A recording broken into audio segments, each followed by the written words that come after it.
Penguin Random House Australia Audio proudly presents Breakup Boss. Written by Zoe Foster Blake, narrated by Zoe Foster Blake. All rights reserved. Life is about so much more than relationships, happy ones or ones that have dissolved.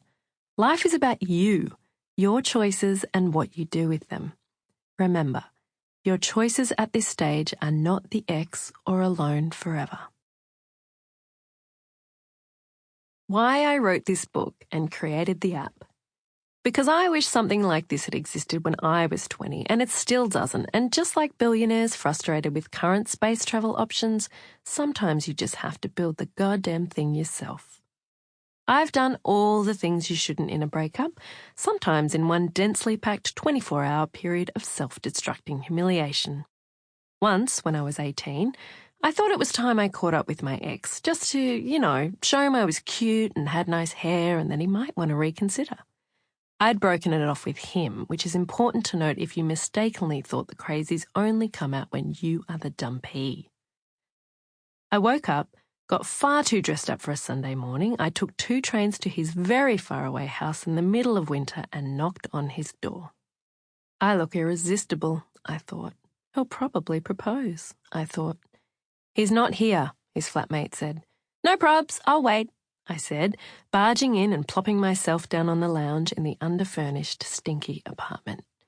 I think he's going to be a while, he said significantly. No probs, I can wait, I said, cheerfully picking up a men's mag from the coffee table to read. Hours passed.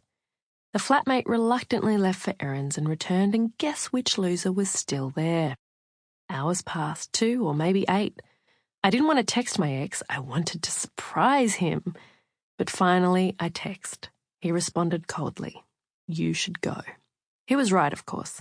So I did, but not before snooping through his room for evidence of other women. I finally got home, drank a bottle of rancid red wine, called him until he no longer answered, and then screamed at his voicemail. Then I called his best friend and did the same. It was breathtaking.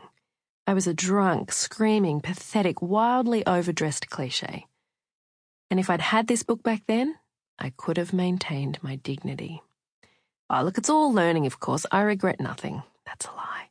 I've come a long way since then. The breakup before meeting my darling husband? Nailed it. Yes, you can be good or bad at breakups. I was clinical.